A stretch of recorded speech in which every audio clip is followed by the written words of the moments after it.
विकास जी, आजकल क्या हो रहा है कि जेन जी के प्रोटेस्ट को लेकर सारी सरकारें बहुत घबराई हुई हैं. From every country is scared of it.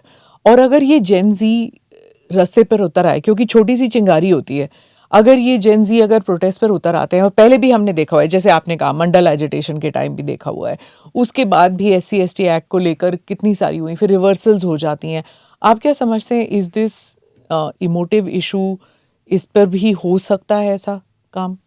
मुश्किल है मेरे हिसाब से तो. मुझे मतलब भारत में जेन जी का बहुत बड़ा मूवमेंट होगा, मुझे इसी पे डाउट है. देखिए, भारत का मतलब क्या है, 150 करोड़ की आबादी है. जेन जी का मतलब है 1997 से 2012, 15 साल में जो पैदा हुए बच्चे, अगर जेन जी को हम टेक्निकल ले रहे हैं तो 70 साल की एवरेज एज मान ले तो एक जो 10 साल का ग्रुप है उससे 20 करोड़ की आबादी है, 15 पे 30 करोड़ की आबादी मान लीजिए, तो 30 करोड़ लोग जेन जी में आने चाहिए मोटे तौर पर. साउथ इंडिया इसमें शामिल होगा नहीं. नॉर्थ ईस्ट, साउथ इंडिया में जो कास्ट स्ट्रक्चर है एकदम अलग है. वहाँ जनरल कैटेगरी के लोग इतने कम हैं कि वहाँ ओबीसी को रिप्रेजेंटेशन पहले से उससे ज़्यादा मिला, वो जितना कमेटी देने की बात कर रही है in all the spaces. Tamil Nadu में विशेष रूप से, लेकिन केरल में भी काफ़ी हद तक वैसा ही है. बाकी स्टेट्स वो में सेटल हो गया वहाँ पे, जो सेटल हो गया, या कम से कम वहाँ पर बहुत हंगामा नहीं हो रहा है. ओके, ठीक है. मुझे बहुत उम्मीद नहीं है कि महाराष्ट्र, गुजरात, उड़ीसा और नॉर्थ ईस्ट में बहुत हंगामा इस मुद्दे पे होने वाला है. ये हंगामा बेसिकली नॉर्थ में होगा. यूपी, बिहार, मध्य प्रदेश में हो सकता है, हरियाणा में हो सकता है, राजस्थान में हो सकता है, क्योंकि इन स्टेट्स में देखिए, मैं थोड़ा सा अगर आप टाइम दे तो मैं और विस्तार में समझाता हूँ. सारा हंगामा ओबीसी को लेके हो रहा है, और ये हंगामा एकदम गलत भी नहीं है. इसके पीछे ना माइंडसेट समझना चाहिए कि सवर्ण समाज क्यों डरा हुआ है. क्या मैं ये मान लूँ कि बिना बात के डरा हुआ है, या कोई जेन्युइन वजह है? एक तो हो सकता है कि अफवाह फैला दी लोगों ने, लोग डर गए. लोग तो डर जाते हैं अफवाह फैल जाए तो. ये केवल अफवाह है, या उसके पीछे कुछ रीजनेबल ग्राउंड्स भी हैं? मेरा ख्याल है कि रीजनेबल ग्राउंड्स भी हैं उसके पीछे, और इसलिए सरकार या सुप्रीम कोर्ट थोड़ा सा लैंग्वेज चेंज कर दे, 1-2 लाइन, तो उसमें कोई दिक्कत की बात है भी नहीं. कम से कम सब भरोसे में तो रहें. यूनिवर्सिटी युद्ध का मैदान क्यों बने? अगर बातचीत से बात बन सकती है तो क्यों, ऐसा मैं कह रहा हूँ. संविधान लागू होने से पहले SC/ST का आरक्षण चल रहा था सेंट्रल लेवल पे भी. पूना पैक्ट आपको पता ही है ना. तो पूना पैक्ट के बाद से सहमति थी कि मतलब पार्लियामेंट के इलेक्शंस में भी, स्टेट के इलेक्शंस में भी SC/ST को रिजर्वेशन मिलेगा. SC को SC कहा 1935 में गया, पहले डिप्रेस क्लास कहते थे, और ST को ST आज़ादी के बाद कहा गया. तमिलनाडु, आंध्र प्रदेश, इन सब स्टेट्स में, इनके तब नाम ये नहीं थे, तब मद्रास एक स्टेट का रीऑर्गेनाइजेशन, हाँ, तो उसके पहले नाम अलग अलग थे. इन सब में ओबीसी रिजर्वेशन भी चल रहा था पहले से. बहुत इंटरेस्टिंग बात है कि रिजर्वेशन आज़ादी के बाद की बात नहीं है. रिजर्वेशन 1902 में शुरू हो गया था, कोल्हापुर में 1902 में हुआ. तब तो SC नाम भी नहीं था, ST नाम भी नहीं था, BC ही था, बैकवर्ड या नॉन ब्राह्मण्स बोलते थे उस समय. कोल्हापुर में 1902 में हुआ, 1917 में बड़ौदा में हुआ, 1921 में मैसूर में हुआ, 1927 में मद्रास में हुआ, 1935 में जिस त्रावणकोर कोचीन कहते हैं वहाँ हुआ. इन सब में आरक्षण आज़ादी से बहुत पहले से चल रहा है. कहीं कहीं नौकरी में चल रहा है, जैसे कोल्हापुर में, बड़ौदा में, मैसूर में नौकरी में हुआ. मद्रास में इलेक्शंस में हुआ पहले 1921 के इलेक्शंस में, फिर नौकरी में हो गया. और ऐसे ही केरल में भी 1935 में नौकरी में हो गया.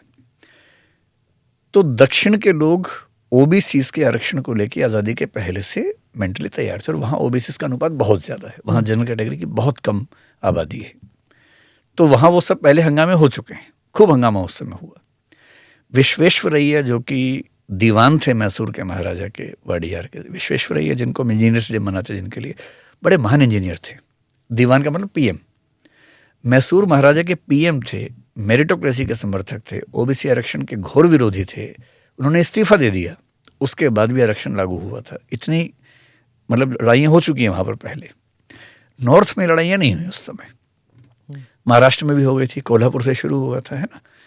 तो महाराष्ट्र को भी आदत है इन चीज़ों की, वो समाज अब उससे थोड़ा सा आगे निकल गया है. नॉर्थ में क्या हुआ है, ये लड़ाइयाँ 1970s के बाद शुरू हुई हैं. पहले कांग्रेस का एक छत्र राज रहा, 70s में थोड़ा सा हुआ, 80s के अंत में आते आते बहुत ज़्यादा हुआ जब मंडल कमीशन आया. और मंडल कमीशन आने की बैकग्राउंड पता है कि जब जनता पार्टी 1977 के बाद आई 2 साल के लिए, उन्होंने मंडल कमीशन बनाया. मंडल कमीशन की रिपोर्ट आ गई, इतने में इंदिरा गांधी की सरकार आ गई. तो 80 से 84 इंदिरा गांधी, 84 से 89 राजीव गांधी ने उस रिपोर्ट को दबा के रखा क्योंकि वो इंटरेस्टेड नहीं थे उसमें। 89 में वीपी सिंह गए, वहाँ से नॉर्थ की पॉलिटिक्स चेंज हुई पूरी तरह से। उन्होंने 1990 में मंडल कमीशन को लागू कर दिया और एक झटके में पॉलिटिकल जो डिस्कोर्स था, नैरेटिव से हमारा चेंज हुए। ओबीसी सेंट्रिक पॉलिटिक्स शुरू हुई। जनरल कैटेगरी को एससी एसटी का नाम 2012 में रेगुलेशंस में था, उसको लेकर चिंता नहीं थी क्योंकि एससी एसटी एक्ट समाज में चलता है, उसको लेकर तनाव रहता है। 2018 में वो तनाव देखा हमने, सुप्रीम कोर्ट जजमेंट आया, उसके खिलाफ देश भर में बहुत विद्रोह हुआ, सरकार को फिर से एक्ट बनाना पड़ा, वो सब देखा हमने। पर जनरल कैटेगरी को लगता है कि कॉलेज में जब हमारे बच्चे जाएंगे उन पे केस लग जाएगा, तो ये तनाव की बात ज़्यादा है कि भाई बच्चे पढ़ने जा रहे हैं और उन पे केस लग जाएगा बिना बात के लगेगा तो हम कैसे मान लें। जनरल कैटेगरी और एससी एसटी समाज के बीच में ठीक ठाक गैप भी है, except the creamy layer of the SC and ST. OBC इसके साथ क्या है कि ओबीसी एक तो बहुत बड़ा ग्रुप है, minimum 52% and it can go up to 68-65% in a given society. OBC homogeneous group नहीं है, हेट्रोजीनस है। अब इसमें क्या कि ओबीसी में जो सबसे नीचे लेवल पे हैं वो लगभग एससी जैसे लेवल पे हैं। जैसे तेली है, हमारे पीएम भी उसी ओबीसी कास्ट से आते हैं। आपने कभी नहीं सुना होगा कि तेली लोगों ने बहुत बड़ा खतरनाक आंदोलन पैदा कर दिया है। नंबर भी कम है, सोशल स्टेटस भी कम है। माली है, कुम्हार है, निषाद है, हालांकि निषाद अब थोड़ा पॉलिटिकल होना शुरू हुआ है, लेकिन जनरली आप देखेंगे कि सोशल डिस्कोर्स में बहुत तनाव इनको लेकर कभी होता हो। लेकिन उसी ओबीसी स्ट्रक्चर में जो ऊपर है, जिनको डोमिनेंट कास्ट कहते हैं, अगर आपने एमएन श्रीनिवास को पढ़ा हो, एमएन श्रीनिवास भारत के बहुत बड़े समाजशास्त्री हुए। 1950s में उन्होंने कास्ट सिस्टम को समझने के लिए एक नया कॉन्सेप्ट दिया, डोमिनेंट कास्ट। पहले की अंडरस्टैंडिंग ये थी कि जो रिचुअलिस्टिक ऑर्डर में ऊपर है उसके पास पावर, ब्राह्मण के पास सारी पावर है, फिर क्षत्रिय के पास है, फिर वैश्य के पास है, शूद्र के पास कुछ भी नहीं है। और शूद्र के भी बाद नंबर 5 पे जो आते हैं उनको एससी आमतौर पे कहते हैं। शूद्र का मतलब अम्बेडकर राइट लिटरेचर में शूद्र का मतलब ओबीसी से ज़्यादा होता है। उसके बाद जो नंबर 5 पे हैं, जिनको वर्ण व्यवस्था से बाहर मानते हैं, उनको लोग कहते हैं कि वो एससीज में आने चाहिए, डिप्रेस्ड क्लासेज हैं। ये एक इंटरप्रिटेशन है, कुछ लोग दोनों को एक मान लेते हैं। अब आप देखेंगे कि जो लोग इसके टॉप पे हैं, और डोमिनेंट कास्ट का मतलब क्या बताया मैंने श्रीनिवास ने, ऐसी कास्ट जिसके पास न्यूमेरिकल स्ट्रेंथ है, संख्या ज़्यादा है, लेकिन जिसके पास इकोनॉमिक रिसोर्सेज भी ठीक ठाक हैं, लैंड है, बाकी रिसोर्सेज हैं, पैसा भी है। नंबर 3 जो पॉलिटिकली अवेयर भी है, एक्टिव भी है। और चौथा जो हिरार्किकल ऑर्डर में इतनी नीचे नहीं है कि उसको रोज अपमान झेलना पड़े, मतलब डे टू डे लाइफ में ठीक जिंदगी जीते हैं, खराब जिंदगी नहीं जीते हैं। डेमोक्रेसी आने के बाद उनको रियलाइज हुआ कि हम तो बहुत ताकतवर हैं, हमारे पास तो वोट सबसे ज़्यादा हैं। अब इसमें अब मैं कुछ जातियों के नाम बोलूँगा तो हंगामा बहुत और गालियाँ बहुत पड़ेंगी, लेकिन जो एमएन श्रीनिवास ने नाम बताए, जैसे जाट एक जाति है हरियाणा में, मैं हरियाणा से हूँ, हरियाणा यूपी राजस्थान में जाट एक जाति है। अब यूपी में जाट ओबीसी में भी आते हैं, राजस्थान में भी कहीं कहीं आते हैं स्टेट लिस्ट में, और सेंट्रल लिस्ट में कहीं, हरियाणा में नहीं, सेंट्रल लिस्ट में तो नहीं आ पाए क्योंकि 2014 में दिया गया था, लेकिन बाद में सुप्रीम कोर्ट ने खारिज कर दिया था। सेंट्रल लिस्ट में जाट मेरे ख्याल से कहीं भी नहीं आते, स्टेट लिस्ट में कहीं कहीं आते हैं, जैसे यूपी में आती है। ऐसे ही जो गुर्जर समाज है, कुछ लोग नहीं जानते कि स्टेट लिस्ट अलग है, इसके बाद सेंट्रल लिस्ट अलग है। मैं समझा दूंगा। इसके बाद एससी एसटी में एक लिस्ट होती है, ओबीसी में 2 लिस्ट होती है, मैं समझा दूंगा। ऐसे ही गुर्जर समाज है, गुर्जर कहते हैं। ऐसे ही अगर आप देखेंगे उत्तर प्रदेश में यादव हैं, कुर्मी हैं, ये लोग डोमिनेंट हैं, लेकिन ओबीसी में आते हैं। लैंड ओनिंग है, सब कुछ है, पावर है, संख्या है, इलेक्टोरल पॉलिटिक्स में ताकत उनके पास है, बहुत ज़्यादा जाति आधार पर हिरार्किकल बेसिस पे, रिचुअल बेसिस पे बहुत ज़्यादा रोज़मर्रा की ज़िंदगी में दमन नहीं होता है, ये सब बेसिस। क्योंकि यादव समाज में तो ये भी है ना कि कृष्ण जी यदुवंशी थे, तो एक ट्रेडिशन वो भी चलता है उनका।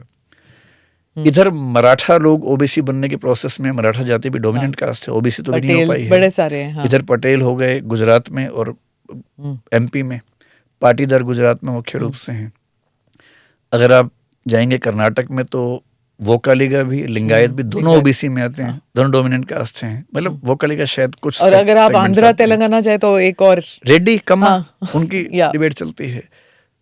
केरल में एजवा है, ये सारी जातियां, एम एन श्रीनिवास ने बताया कि ये डोमिनेंट कास्ट की परिभाषा में आती हैं।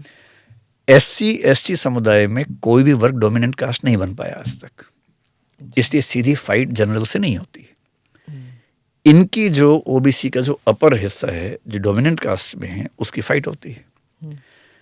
अब उनको लगता है, मैं आपको एग्जांपल देके समझाता हूँ। तो ये बफर था, ये OBC का बफर है। इसलिए बोलते हैं कि नॉर्थ इंडिया में झगड़े कम हुए क्योंकि बफर जोन काम कर रहा था। साउथ में बफर मतलब साउथ में समझ थोड़ी सी अलग थी, इसलिए वहां पर झगड़े ज्यादा हुए। तो अगर मैं इसी रेगुलेशन के बारे में बात करूं, जो इस रेगुलेशन के समर्थक है वो कह रहे हैं कि भाई OBC के खिलाफ तो अत्याचार होता है, जनरल के खिलाफ कैसे हो सकता है। तो मैं कल सोच रहा, जब मुझे ये हुआ कि आपसे आज मिलना है, तो मैंने सोचा कुछ हाइपोथेटिकल सिचुएशन सोच के देखता हूँ। हाँ।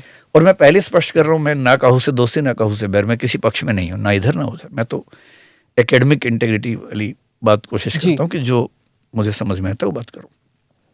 इमेजिन करके देखिए 3-4 केसेस इक्विटी कमेटी में, या जो डेफिनेशंस में इन्होंने कास्ट डिस्क्रिमिनेशन में कहा है कि कास्ट डिस्क्रिमिनेशन वो होगा जो SC ST या OBC के खिलाफ होगा। तो पहला सवाल है, क्या जनरल के खिलाफ कास्ट डिस्क्रिमिनेशन हो सकता है? इसका जवाब है कि हाँ, हो सकता है। कौन कर सकता है? 5 केसेस देखते हैं। मान लीजिए कि मैंने हरियाणा में देखा है बहुत सारे स्कूल कॉलेज होते हैं, अग्रसेन स्कूल, अग्रसेन कॉलेज, या वैश्य स्कूल, वैश्य कॉलेज होते हैं। वैश्य समुदाय की एक संस्था है जिसमें सब लोग वही हैं, मतलब NGO में या ट्रस्ट में। उन्होंने एक संस्था बनाई इस भाव से कि हम पढ़ाई करवाना चाहते हैं। मैनेजमेंट में सारे वैश्य समुदाय के लोग हैं उसमें, क्योंकि उनकी संस्था है तो वही होंगे। कॉलेज बनाया, प्रिंसिपल को उन्होंने अपॉइंट किया। अब मान लीजिए उस कॉलेज में नियुक्ति होनी है, किसी पियून की होनी मान लीजिए, या किसी प्रोफेसर की होनी है, और कैंडिडेट्स वहाँ दोनों तरह के हैं। एक ऐसा है जो वैश्य समुदाय से है, एक ऐसा है जो ब्राह्मण समुदाय से है। इक्वल हैं दोनों। क्या इस बात की संभावना नहीं है कि वैश्य समुदाय को वहाँ ऐसी प्रेफरेंस मिल जाए जो डिस्क्रिमिनेशन मानी जा सकती हो? हो सकता है। वैश्य व्यक्ति भी जनरल में है, ब्राह्मण भी जनरल में है। अगर ब्राह्मण सभा का कॉलेज है तो वहाँ इसका उल्टा हो सकता है।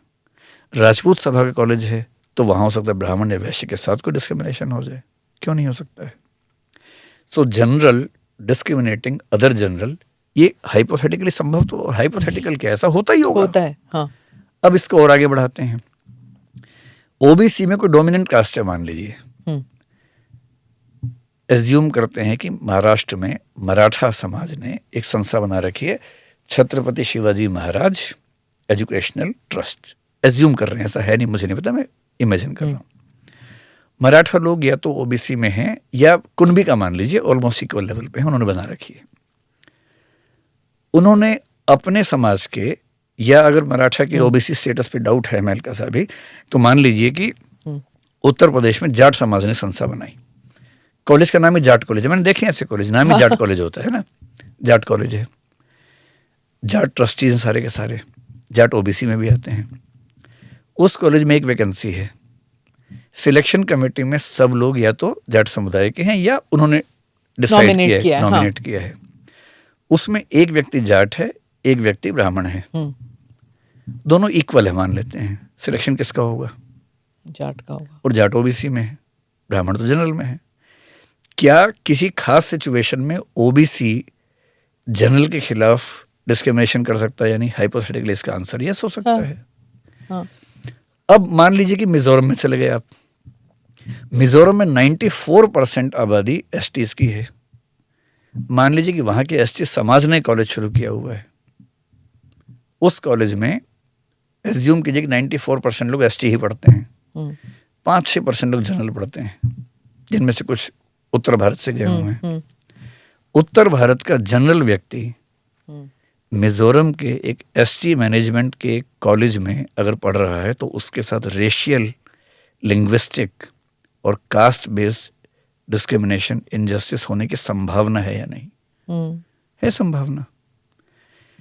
तो पहली बात तो हाइपोथेटिकली ये संभव है कि डिस्क्रिमिनेशन जनरल के साथ भी हो जाए। हाँ, ये जैसे इम्पॉसिबल नहीं है। बंगाल में आउटसाइडर कहा जाता है, आउटसाइडर वाला भी हर जगह होता हर है, जगह होता है। होता हाँ, है, ठीक बात ये है। कश्मीरी कहते हैं कि हमारे साथ होता है, हाँ, जब भी होता है। अटैक होता है कश्मीर हाँ, में तो तो उन पे हमारे अगेंस्ट हो हमला जाता लग है। जाता है। ये वैष्णो देवी वाला कॉलेज वाला उस केस किस्सा में भी भी ऐसा उसमें हुआ है भी। तो। हाँ, तो हाइपोथेटिकली ऐसा हो सकता है।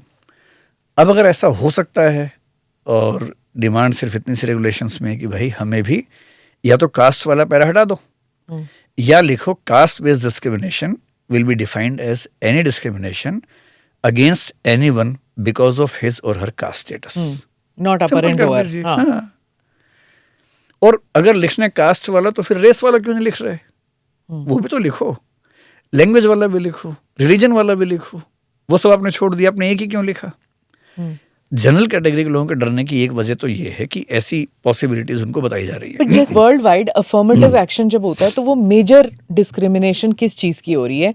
वो मेजर डिस्क्रिमिनेशन जैसे ब्लैक एंड व्हाइट की, वो मेजर डिस्क्रिमिनेशन हो गया एकदम क्योंकि ठीक। डाइवर्सिटी वाइज वहां पे इतने मुस्लिम थे नहीं, तो they didn't bring religion into it, right? या क्रिश्चियन नॉन क्रिश्चियन नहीं, वाली रिलीजन भी बातें है थी। शायद उनके यहाँ, हाँ, religion भी है। पर जो अफर्मेटिव एक्शन affirmative ज्यादातर action blacks को जेंडर लेके, पे हाँ। था और ब्लैक एंड व्हाइट पे था, रेस पे था एंड ब्लैक क्योंकि एंड रिलीजियस व्हाइट मूवमेंट्स हुए नहीं उस तरह नहीं से। थी। हाँ। So they did that. Affirmative action आपने वेस्ट एशिया में तो देखा ही नहीं, हार्डली एनीथिंग। देखिए अमेरिका में ना लिंग्विस्टिक डाइवर्सिटी है, हाँ, ना रिलीजियस रिलीजियस है।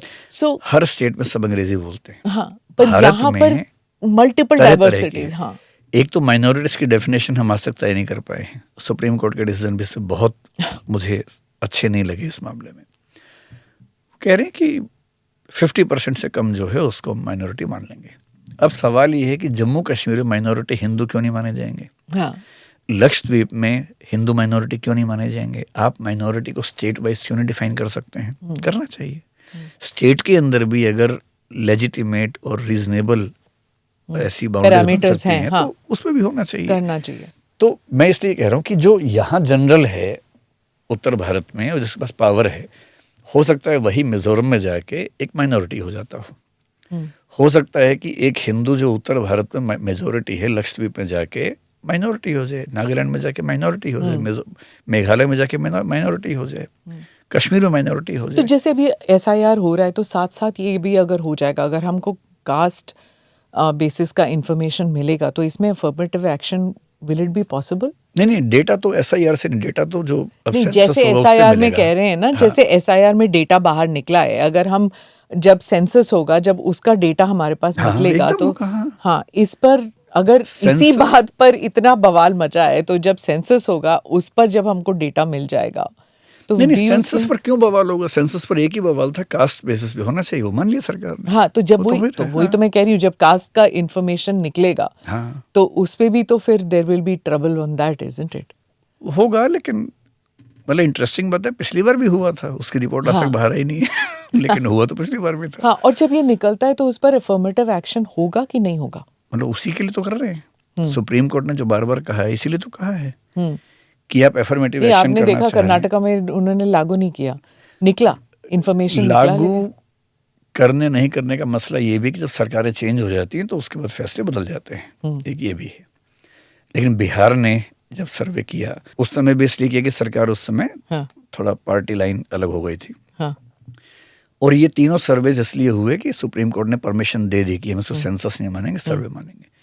लेकिन अच्छा, कोई सरकार बाद में कितना यूज करे कितना नहीं करेगी वो तो सेकेंडरी बात है। सबसे पहली बात है कम से कम डेटा तो हो हमारे पास। अगर आप कह रहे हैं कि हमें OBC को इतना % रिजर्वेशन देना है तो कोई आपके पास प्रूव करने के लिए डेटा तो हो कि ऐसी वो तो वही तो condition मैं है। कह रही हूँ, इसमें भी डेटा मिलना बहुत मुश्किल है। जब कहते हैं ना कि girls drop out of college या फिर SC/STs drop out of college because of discrimination. अब इसका डेटा तो है नहीं कि क्या डिस्क्रिमिनेशन की वजह से। जब मैं उसी बात पे आती हूँ कि ये प्रूव करना बहुत मुश्किल है। बहुत मुश्किल है, लेकिन हर चीज प्रूव ना हो तो भी कम से कम उसके डेटा कलेक्शन होता तो फिर रहे। डिफॉल्ट मैकेनिज्म हम यही सोचते हैं ना कि अगर आप SC/ST से हो और आपने ड्रॉप आउट किया है तो आपके अगेंस्ट डिस्क्रिमिनेशन हुआ है। अगर आप जनरल कैटेगरी के हो तो आप ड्रॉप आउट करें तो इसकी वजह से ऐसा मत नहीं है। सोचिए। लेकिन एक बात और सोच के देखिए, मान लीजिए कि उत्तर भारत के सभी कॉलेजेस में SC/ST का ड्रॉप आउट एवरेज मान लेते हैं कि 30% है और जनरल का मान लेते हैं कि 10% है, ठीक है। पर अगर एक खास कॉलेज में वो ड्रॉप आउट 30 से बढ़ के 45 हो गया हो तब आप क्या करेंगे? So it's not about meaning or interpreting every dropout as the case of discrimination. But if the number of dropouts or percentage of dropouts in two different colleges is very much different, then we have to find out some other explanation. और वहाँ हो सकता है कि ये ज़्यादा संभावना दिखे कि यहाँ शायद कुछ ऐसा हुआ है. तो क्या ये गाइडलाइंस काफ़ी हैं ये पता करने के लिए? काफ़ी नहीं, लेकिन जैसे इसी में एक बात और देखें कि मान लीजिए मैं सोशल साइंसेस का विद्यार्थी हूँ, तो उसमें डेटा की बड़ी वैल्यू होती है. मुझे अचानक एक थिंकर याद है जिन्होंने सुसाइड पे स्टडी किया था, 26,000 केसेस स्टडी करके बड़े इंटरेस्टिंग जजमेंट दिए थे. मैं इसी पर आपको एक बात बताता हूँ. मान लीजिए एक कॉलेज है, उस कॉलेज में SC SC का ड्रॉप आउट 30% होता है एवरेज. ठीक है, 10 साल का डेटा मैंने निकाल लिया. 30, 29, 31, 30.5, 29, 45, 48, 50, 30, 28, 29. अगर ऐसा डेटा है तो क्या ये कहना ज़रूरी है कि उन 3 साल में कुछ हो रहा था जो हम छिपा रहे हैं? So I am not saying every data will give you insights, but the differences, deviation in data can give you some insights. और ये इनसाइट्स भी हो सकता है कि एक्शनेबल ना हो, कि आप सीधे किसी पे एक्शन ले लें, पर आप प्रोएक्टिव तो हो सकते हैं. और इस रेगुलेशन में अच्छी बात है कि इसमें बहुत सारे प्रोएक्टिव मेजर्स भी हैं. पिछले रेगुलेशन से प्रोएक्टिव कुछ भी नहीं था. उसमें सिर्फ एक एंटी डिस्क्रिमिनेशन ऑफिसर था और एक इक्वल अपॉर्चुनिटी सेल थी, नाम की थी. कितना अच्छा इसमें इक्विटी एम्बेसडर्स बनाए हैं. हर डिपार्टमेंट में, हर कैंटीन में, हर हॉस्टल में एक ऐसे व्यक्ति को अपॉइंट करेंगे जो भरोसेमंद है, जो वहाँ पर माहौल को ठीक रखने की कोशिश करेगा कि भाई झगड़े ना हो इस तरह के. फिर इक्विटी स्क्वाड वर्ड से मुझे दिक्कत हो रही है. हाँ. वर्ड थोड़ा बेहतर होना चाहिए था. इट साउंड्स लाइक कि आप पुलिस फोर्स लेके आ रहे हैं. हाँ, तो वर्ड गलत है, इनका वर्ड थोड़ा ठीक कर देना चाहिए इक्विटी स्क्वाड के बदले. लेकिन इक्विटी स्क्वाड इस काम के लिए नहीं जा रहे कि वो जजमेंट देंगे. आपने बीच में ऐसा बोला, मुझे लगा कि आपके मन में ये भाव है.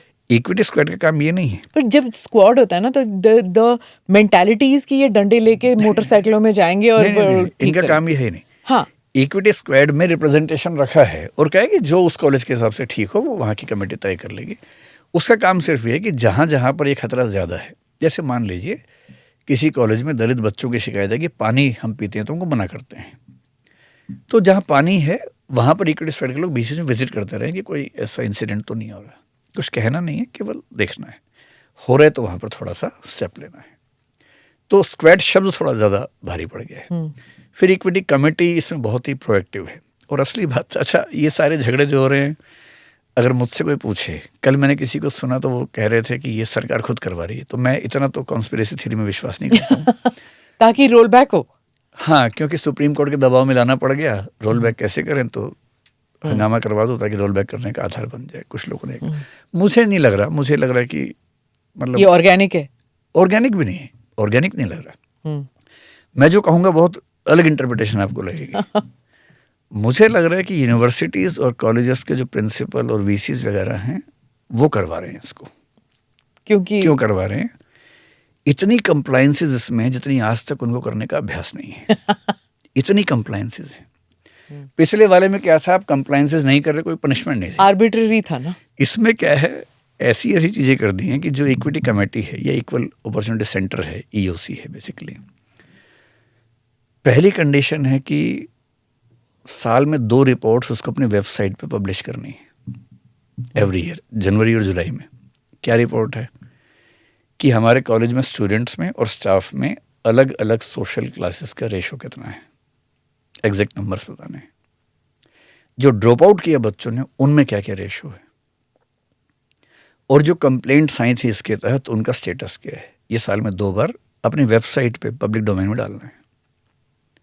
साल में एक रिपोर्ट जनवरी में UGC को भेजनी है, और वही रिपोर्ट किसको जाएगी, यूनिवर्सिटी को भी जाएगी. वही रिपोर्ट जो टेक्निकल उनकी है संस्था, जैसे ACITE है, उसको जाएगी. और अगर वो किसी स्टेट में है तो डायरेक्टरेट ऑफ एजुकेशन को जाएगी या डिपार्टमेंट ऑफ एजुकेशन को जाएगी. उन सबको भेजेंगे. प्राइवेट इंस्टीट्यूशंस भी. Yes, this applies to every institution. तो वो तो दबाने की कोशिश करेंगे ना. करना पड़ेगा ना. साथ में क्या लिखा हो लास्ट में, अगर कोई कॉलेज या यूनिवर्सिटी ऐसा नहीं करता तो पहले तो UGC मॉनिटर करेगी. एक नेशनल मॉनिटरिंग कमेटी बनाने की इसमें बात लिखी है, जिसमें सारी संस्थाओं के लोग भी होंगे, अलग अलग कमीशंस के लोग होंगे, सिविल सोसाइटी के लोग भी होंगे, और वो जा भी सकते हैं चेक करने के लिए।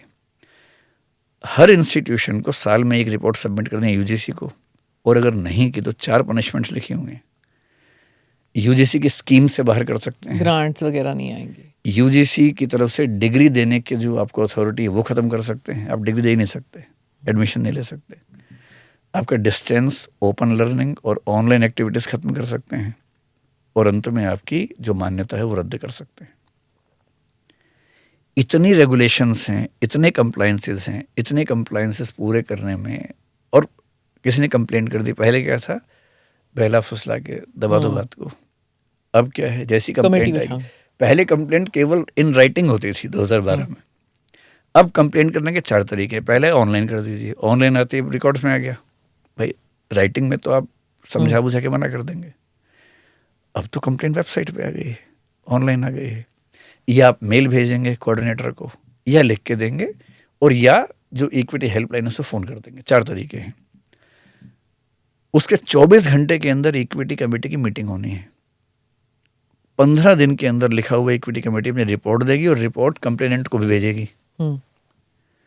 7 दिन के अंदर जो प्रिंसिपल है या वीसी है उसको एक्शन लेना है उस रिपोर्ट पे, और अगर उस रिपोर्ट से कोई पक्ष सहमत नहीं है 30 दिन के अंदर ओम्बुड्समैन के पास जाएगा। एंड ओम्बुड्समैन, पिछली बार क्या था, एक अपील पिछली बार भी थी, पर अपील क्या थी, प्रिंसिपल के पास। टीचर ने गलत व्यवहार किया, आप अपील करेंगे तो प्रिंसिपल देखेगा उसको। मतलब पहले एंटी डिस्क्रिमिनेशन ऑफिसर रिपोर्ट बनाएगा, आपको ठीक नहीं लग रही प्रिंसिपल से अपील कीजिए, प्रिंसिपल उस पर करेगा। बात कॉलेज की कॉलेज में रहेगी या यूनिवर्सिटी में ही रहेगी। अब जाएगी ओम्बुड्समैन के पास, जो यूनिवर्सिटी कॉलेज से बाहर का आदमी है।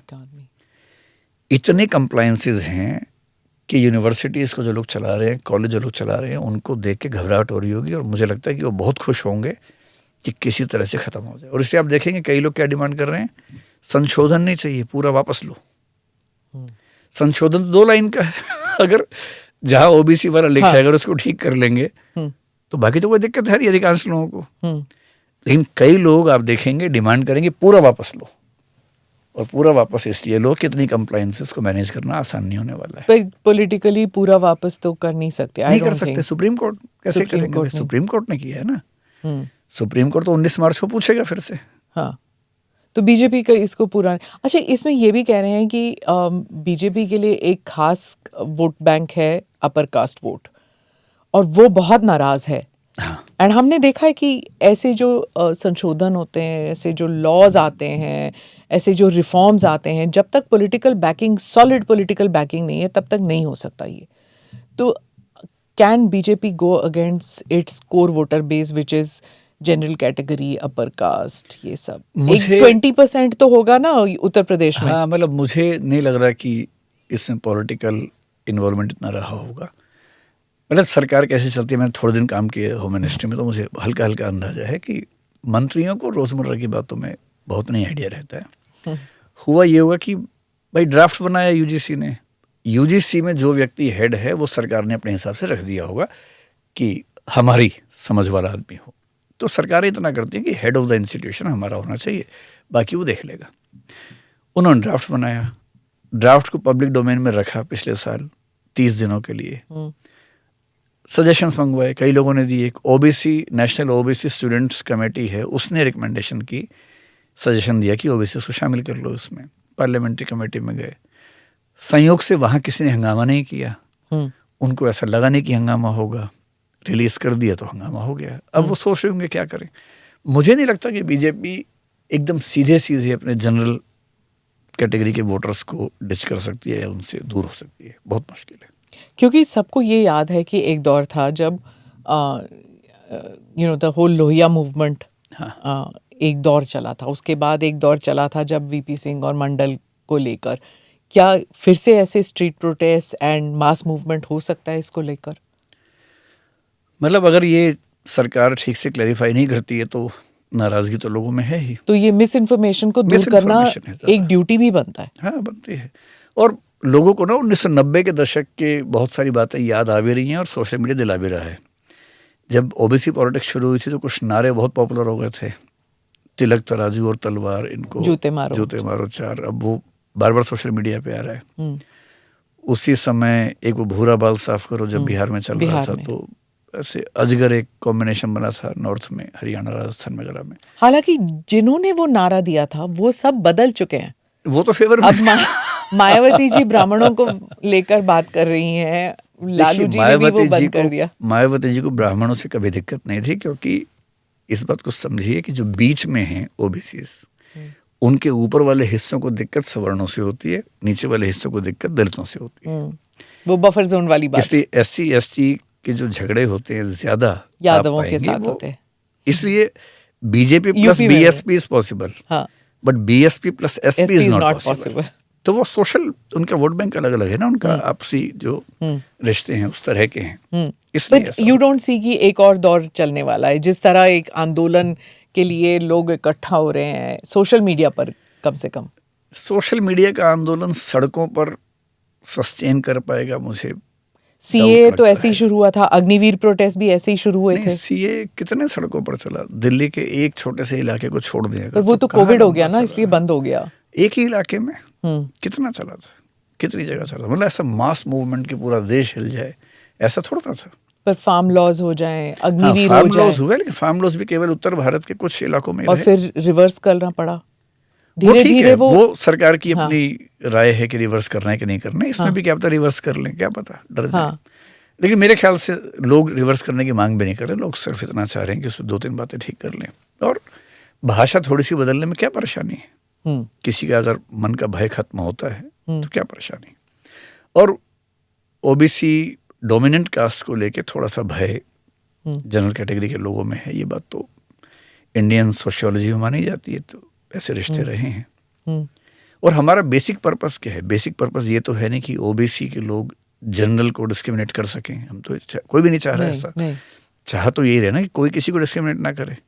और यूनिवर्सिटी या कॉलेज कैंपस में ये भाव आना ही क्यों चाहिए कि मुझे भेदभाव करना है। तो अपर लोअर को हटा दो, जस्ट राइट डिस्क्रिमिनेशन, है ना। जहां आपने एक्स्ट्रा वर्ड्स डाले वहां पर ये दिक्कतें हो जाएंगी। जैसे आपने ईडब्ल्यूएस वाली बात कर दी, तो वहां पर भी हो कम से कम कंसिस्टेंसी हो पूरे डॉक्यूमेंट में, कि जो चीज लिख रहे हैं हर जगह सेम हो, और यदि एक बेस पे आप लिख रहे हैं तो बाकी बेसिस पे भी कम से कम लिखें कुछ। विकास जी, हमने पहले भी ये बात की हुई थी about generational trauma, generational benefits, generational discredit. अगर किसी एक जनरेशन ऑफ शेड्यूल कास्ट को आईएएस में मिल गया, एडमिशन हो गई, कोटा हो गया, सब कुछ हो गया, why should the benefit go to the next generation? का वहाँ पर रोक नहीं लगाना चाहिए? अगर किसी को कॉलेज एडमिशन मिल गया बिकॉज ऑफ कास्ट, उसके बाद क्या उनके बच्चों को भी बेनिफिट्स मिलने चाहिए? कहाँ पर, where will this end? Will there be a point where one can decide कि अब we have empowered scheduled caste in our country, हमें रिजर्वेशन बंद करना चाहिए? क्या कभी भी कोई भी पार्टी ये डिसीजन ले सकती है, at least in our lifetime? देखिए, ईडब्ल्यूएस और ओबीसी में तो जनरली एक जनरेशन के बाद रिजर्वेशन नहीं मिलता है। कारण ये है कि क्रीमी लेयर, ओबीसी में अगर कोई आईएएस बन गया, आईपीएस बन गया, तो क्रीमी लेयर में आ ही जाते हैं उसके बच्चे, अनलेस कि वो बहुत जुगाड़ करके वो रास्ते निकाले कि रिज़ाइन कर दे उस समय और रेंटल इनकम दिखाए, एग्रीकल्चरल इनकम दिखाए, एग्रीकल्चरल इनकम दिखाए और बच्चे ओबीसी बन जाए। ऐसे कुछ केसेस बहुत पॉपुलर हुए भी थे, रेयर होते हैं। ईडब्ल्यूएस में अगर कोई कमा रहा है ज़्यादा पैसे, तो उसके बच्चे ईडब्ल्यूएस नहीं हो सकते नॉर्मली, अनलेस कि वो बहुत बड़ा खिलाड़ी कोई हो। आसान नहीं है। कर देते हैं ना, नौकरी छोड़ देते हैं 2 साल के लिए, 1 साल के लिए। हाँ, मतलब मेरा ख्याल है कि सरकार को इन पे थोड़ा सा रेगुलेट कर देना चाहिए इन चीज़ों को।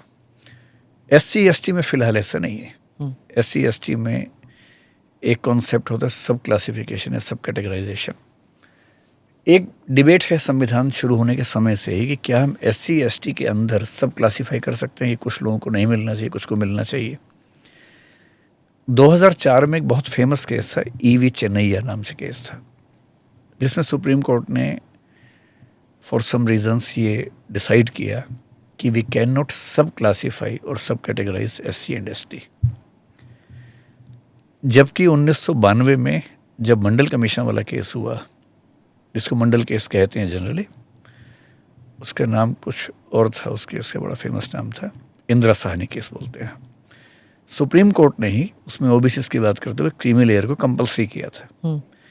But after 12 years of that judgement, when it came to SC/ST in E.V. Chennaiya case, Supreme Court said there should be no sub-classification in the SC/ST. उनको डाउट ये था कि स्टेट्स को परमिशन दे देंगे तो दिक्कत होगी, क्योंकि SC/ST की लिस्ट केवल सेंटर बनाता है, OBC की लिस्ट स्टेट्स भी बना सकते हैं, तो उनको वो डाउट था। 2024 में, अभी 1.5 साल पहले, एक दूसरा केस था Devinder Singh versus state of Punjab. Supreme court ने सरप्राइजिंगली ये अनाउंस कर दिया है, 7 जजेस की बेंच थी, 6-1 से फैसला आया कि SC/ST में भी सब क्लासिफिकेशन हो सकता है, विच इफेक्टिवली मीन्स कि क्रीमिलेयर भी आ सकता है। आप ये भी कर सकते हैं कि SC/ST को इतनी जनरेशन्स के बाद या 1 जनरेशन के बाद या 2 के बाद रिजर्वेशन का बेनिफिट नहीं मिलेगा। अभी तक सरकार चाहती तो भी नहीं कर सकती थी, लेकिन 2024 के जजमेंट के बाद सरकार चाहे तो कर सकती है। अब सवाल है कि सरकार चाहेगी या नहीं चाहेगी, तो इस पर तो सरकार ही बता पाएगी। सरकारों को तो भाई डेमोक्रेसी में क्या होता है, हर चीज़ को पॉलिटिकल बेनिफिट से देखना पड़ता है, जोड़ना पड़ता है। आप मुझसे मेरा ओपिनियन पूछेंगे तो मेरा मानना है कि हाँ, अब वो 1 जनरेशन पे करना है कि 2 पे करना है, IAS या फर्स्ट क्लास सर्विस पे करना है या क्लास 2 सर्विस पे करना है, लेकिन कोई लिमिटेशन होनी चाहिए कि 1 या 2 जनरेशन से अगर बेनिफिट मिला है तो वर्टिकली उस फैमिली में बेनिफिट्स मिलने बंद हों, ताकि वही बेनिफिट्स उसी समाज के कमज़ोर लोगों को मिल सके। बीजेपी पार्टी कहती है कि बटेंगे तो कटेंगे। The general impression one side says कि ये बहुत नेगेटिव है, it's anti Muslim comment and things like that, it's targeted against Muslim. दूसरा कहते हैं कि this is a way to say कि हम कास्ट को एलिमिनेट करेंगे, कास्ट जो हमारे माइंड में बैठा हुआ है, द डिविजन्स ऑफ कास्ट, ये हटेगा। तो that's why Hindu community should get together and not think in terms of caste. तो बटेंगे तो कटेंगे इज़ अ पॉजिटिव सिग्नल। क्या इज़ इट पॉसिबल दैट हाँ हिंदू कम्युनिटी जो है एक हो जाए और कास्ट में caste diversification, caste discrimination ends? मतलब M.N. श्रीनिवास ने कहा था कि जाति वो है जो जाति नहीं है। और मेरे ख्याल से कोई सोशियोलॉजी का स्टूडेंट बहुत कंजर्वेटिव एस्टिमेट लगाएगा या बहुत लिबरल भी होगा तो ये मान के चलेगा कास्ट को खत्म होने में कम से कम 1000 साल तो लग ही जाएंगे। Oh my God. पूरी तरह से क्या होता है कि ये चीज़ें धीरे धीरे खत्म होती हैं। जैसे दिल्ली में आप किसके साथ बैठी हैं इससे आपको कोई फर्क नहीं पड़ेगा उसकी कास्ट क्या है। गांव में फर्क पड़ सकता है इस बात से, पर दिल्ली के व्यक्ति को जो पहली जनरेशन या दूसरी जनरेशन दिल्ली में है उसकी फैमिली शादी के टाइम पे चाहेगी कि लड़की या लड़का हमारी कास्ट का हो। तो कास्ट धीरे धीरे खत्म होती है। कास्ट और ऑक्यूपेशन का रिलेशन काफ़ी कमज़ोर हो गया है पिछले 100 साल में, आप कह सकते हैं, जिसको हम कास्ट डाइवर्सिफिकेशन भी कहते हैं या कास्ट और ऑक्यूपेशन का स्ट्रक्चर चेंज हो गया ये भी कहते हैं।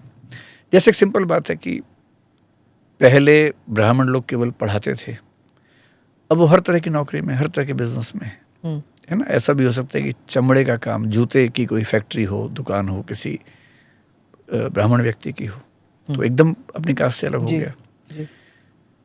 फिर कोई जो वैश्य है, बनिया समाज का है, ज़रूरी नहीं है कि वो केवल बिजनेस ही करेगा, अच्छी नौकरी भी कर सकता है। बहुत सारे हमने देखा कि जैसे ट्विटर का CEO भी एक ऐसा व्यक्ति था जो उसी बैकग्राउंड से था, जैन समाज या ये जो ब्राह्मण क्या बोलते हैं वैश्य समाज है वहाँ से था। पढ़ाई लिखाई में आप देखेंगे बहुत अच्छे अच्छे थिंकर्स जी, जैसे पुरुषोत्तम अग्रवाल हमारे हिंदी साहित्य में बड़े अच्छे थिंकर माने जाते हैं, वो अग्रवाल हैं, लेकिन एकेडमिकली कितना सुपीरियर हैं, ऐसे बहुत लोग होते हैं। तो कास्ट और ऑक्यूपेशन का जो कनेक्शन था वो काफ़ी कम हुआ है। कास्ट के ऑक्यूपेशन के साथ जो सोशल प्रेस्टीज अटैच थी वो भी चेंज हुई है। फॉर एग्जांपल, एक्टिंग करना पुराने समय में बहुत खराब प्रोफेशन माना जाता था। आज सबसे ज़्यादा सम्मान एक्टर्स का है और एक्टर बनने के लिए बड़ी बड़ी जातियों के लोग जान दिए हुए हैं एकदम। तो एक स्टेटस, एक कास्ट का स्टेटस जो बहुत खराब था वो अचानक अच्छा हो गया। नाई का स्टेटस अच्छा नहीं है, पर जैसे ही आप सैलून बनाते हैं, आप हेयर स्टाइलर हो जाते हैं, हेयर स्टाइलिस्ट हो जाते हैं, आपका स्टेटस चेंज हो जाता है। क्लासिकल म्यूजिक एंड डांस, हाँ, देवदासी सिस्टम होता टू डांस। तो हम देख रहे हैं कि एक तो कास्ट और ऑक्यूपेशन का जो सिस्टम था वो चेंज हो गया। कोई भी व्यक्ति किसी भी ऑक्यूपेशन में हो सकता है। कास्ट के साथ जो रिस्पेक्ट या डिसरिस्पेक्ट थी वो भी अब काफ़ी हद तक बदल रही है, तो चेंज हो रहा है।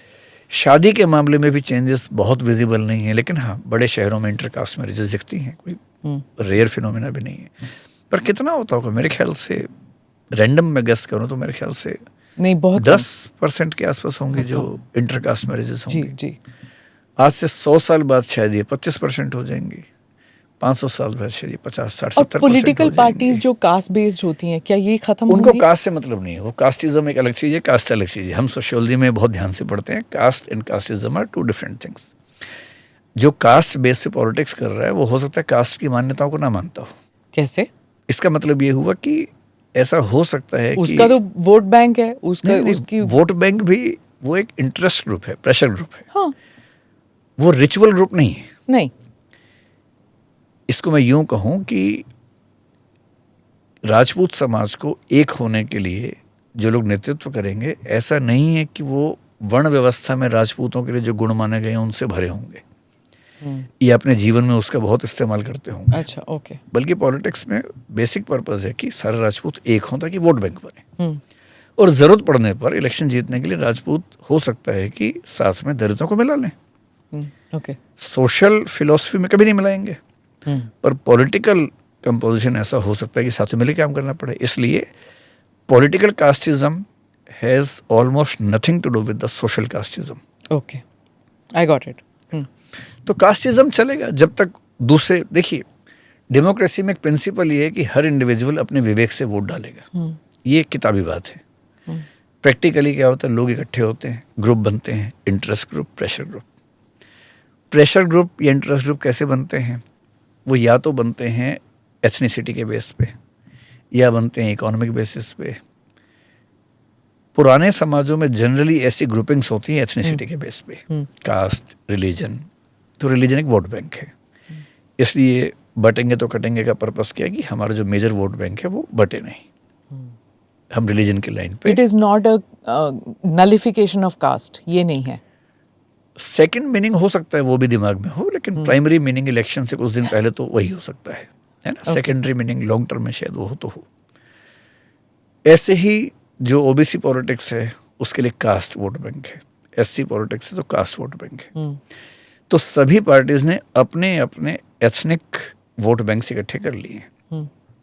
डेवलप्ड कंट्रीज में जनरली जो वोट बैंक बनता है वो बनता है डेवलपमेंट के इश्यूज पे, गरीबी के इश्यू पे, हेल्थ केयर पे, एजुकेशन पे। तो मेरे ख्याल से नॉर्वे जैसे देशों में वोट बैंक बनता होगा इस बात पे कि कौन कितनी डाइवर्सिटी देगा, कौन कितनी अच्छी एजुकेशन देगा। डेमोक्रेटिक पार्टी जब पावर में होगी अमेरिका में तो आपको इश्यूज एवरे नजर आएंगे। रिपब्लिकन्स को पावर में आने के लिए अमेरिकन्स को याद दिलाना पड़ेगा कि तुम खत्म होने वाले हो, and we have to make America great again. Fear और फियर से अच्छा कुछ तरीका नहीं है बेचने का सामान अपना। तो इसमें भी तो ये हो रहा है कि फियर, जनरल कैटेगरी में फियर जो है that is giving the energy against these guidelines. Persuasion की जो साइकोलॉजी है, मार्केटिंग भी उसका एक पार्ट है। उसका पहला प्रिंसिपल है, अगर किसी को कन्विंस करना है तो दो चीज़ों पर जाना है। पहला इमोशन पे जाना है, इमोशंस में फियर पे जाना है। You have to make people afraid, then they will listen to you and then they will easily follow you. Vikas ji, आपने इतने सारे प्रधानमंत्रियों को देखा हुआ है, do you think that any prime minister was minus a caste bias who wanted to just work for the country and did not think of a caste element in it? Is it possible for any prime minister? नहीं, cast बायस का मतलब अगर आप protective discrimination कह रही हैं तो मैं उसको कास्ट बायस नहीं मानूंगा। बायस पॉजिटिव या नेगेटिव व्हाटएवर? नहीं, bias is always negative. Always bias का मतलब है कि मैं अपनी कास्ट को लेके बहुत अहंकार का भाव रखता हूँ, बाकियों को नीचा मानता हूँ। ओके। पर जैसे अगर मुझे लगता है कि महिलाओं का पार्टिसिपेशन शिक्षा में, व्यवसाय में कम है, उन्हें मौका मिलना चाहिए, अगर आप इसको बायस मान रही हैं तो अलग व्याख्या है। मैं इसको बायस ही मानूंगा, मैं इसको सेंसिटिविटी मानूंगा। ठीक है। So there have been some prime ministers who were not having caste bias but had caste sensitivity. For example the first prime minister mister Nehru, मुझे ऐसा एग्जांपल ध्यान नहीं, कास्ट बायस उनके मन में रही हो। सेंसिटिव थे, इसलिए संविधान का जो पहला संशोधन हुआ 1951 में, चंपकम दुराई राजन केस में, जब सुप्रीम कोर्ट ने रिजर्वेशन को खारिज कर दिया तमिलनाडु का, उसके खिलाफ हुआ, 9 शेड्यूल बनाई और आर्टिकल 15(3) उसमें इंट्रोड्यूस किया, 15(4) इंट्रोड्यूस किया। तो प्रोटेक्टिव डिस्क्रिमिनेशन को सपोर्ट करना इज नॉट बायस। क्योंकि बीजेपी के कई लोग कहते हैं that he was, I mean उनको पंडित जी कहते हैं। ये भी मैंने देखा है कि किसी को उनके कास्ट के हिसाब से अगर आप किसी को कह रहे हैं तो you are automatically admitting subconscious level पे। Subconscious मुझे ये में। बात आज से 5 साल पहले समझ में आई है, 7 साल पहले। पंडित जवाहरलाल नेहरू हम बोलते ही आमतौर पे। 7-8 साल पहले सोशल मीडिया पे एक पोस्ट मैंने पढ़ी, हमारे मित्र ही हैं, जर्नलिस्ट हैं। उन्होंने कहा कि कभी आपने किसी और जाति के नाम से पहले उसका सरनेम सुना है, कास्ट नेम सुना है? नहीं सुना। हमने कब कहा वैश्य बनारसी दास गुप्त आ रहे हैं? हम तो नहीं कहते ऐसा। कहीं कहीं ठाकुर हो जाता है, चल जाता है कि ठाकुर XYZ आ रहे हैं, लेकिन जो निम्न जाति हैं उनका नाम तो अपमान पैदा करता है, सम्मान पैदा नहीं करता है। किसी जाति का नाम सम्मान पैदा करे इसलिए आप उसके नाम से पहले जाति के नाम बोलें, ये भी तो काइंड ऑफ कास्टिज्म है सबकॉन्शियस लेवल पे। और मुझे पहली बार समझ में आया कि ये भी तो एक एंगल है सोचने का। उसके बाद से मैं नेहरू जी का नाम जब भी बोलता हूँ, मैं श्री जवाहरलाल नेहरू बोलना पसंद करता हूँ, मैं पंडित नेहरू बोलने से बचता हूँ। पहले कहीं मुँह से निकल जाए अलग बात है, लेकिन 100 में से 99 बार मैं मिस्टर नेहरू या श्री नेहरू बोलता हूँ, पंडित नेहरू नहीं बोलता हूँ। जी, इसीलिए आई कांट अंडरस्टैंड जब मिस्टर सुरजेवाला सेड कि वो तो जनेऊधारी ब्राह्मण है, जैसे कि it's by freak of birth that he is a janeudhari Brahmin. उन्होंने कुछ किया नहीं है to become a janeudhari Brahmin. So I just feel that why you giving it जैसे कि उन कोई खिताब है। It is not. जनेऊ पहनना पर्सनल चॉइस है, कोई पहनता है तो पहने, उसमें हमें क्या परेशानी है? Born into it. हाँ ठीक है। He's not. He didn't do anything to achieve it. Yes. तो आप उसको एक why do you do it like it's a उपलब्धि? नहीं, मैंने ये सेंटेंस सुना नहीं जिसने भी कहा, कोई बहुत सुरजेवाला जी ने एक बार कहा था, जब of course he said it as a defense mechanism, क्योंकि किसी ने कहा कि he is not a ब्राह्मण और he is not a Hindu, तो उन्होंने कहा हिंदू क्या है, वो तो शिव भक्त है, वो तो जनेऊधारी ब्राह्मण है। मैं तो मानता हूँ सब पर्सनल चॉइसेस के मामले, इन पर हमें पब्लिक डिस्कोर्स में लाना चाहिए। सो आई थिंक नो, बट ये पब्लिक डिस्कोर्स की बात हो गई है, क्योंकि हर बार प्रधानमंत्री पर भी ये कहा जाता है that he is an OBC and that is why the BJP has become an OBC party। फिर वो कहा जाता है कि योगी जी जो हैं वो ठाकुर हैं, इसीलिए सबके कास्ट को लेकर हो जाए। Devendra Fadnavis, I remember very clearly TV debate पर एक बार मैं बैठी थी जहाँ किसी ने कहा कि Devendra Fadnavis can never become chief minister of Maharashtra, क्योंकि हमारे यहाँ तो ब्राह्मणों को 1.25% कहते हैं। मतलब उनके नंबर्स कम हैं, सो लेकिन उनके अगेंस्ट किसी ने कुछ कहा नहीं, क्योंकि उन्होंने स्वर्ण जाति को कहा। अगर वही बात शेड्यूल कास्ट के लिए कहा जाता, it would have been a big thing कि आप नहीं कह सकते हैं। एंकर्स गेट इनटू ट्रबल, क्योंकि कभी कभी निकल आता है मुंह से, किसी के लिए जी कहा, दूसरे के लिए जी नहीं कहा। शर्मा जी वर्मा जी ऑटोमेटिकली जी हो जाते हैं, यादव को शायद पूरा नाम ना दिया, पूरा नाम देते हैं, जी नहीं लगाया जाता। सेम वे मुस्लिम्स के लिए है। तो ये वही कि सबकॉन्शियस लेवल पे कुछ ना कुछ है तो वही। तो वहां पर क्या होता है कि वो मुंह से निकल जाते हैं, लाइव टेलीकास्ट पे निकल जाता है। सॉरी बोल दीजिए जैसी कोई टोके, और क्या सॉरी कितना प्यारा शब्द है। अगर मुझसे कोई गलती हो गई है और किसी ने टोका और उन्हें समझ में भी आ रहा है तो सॉरी बोल दीजिए।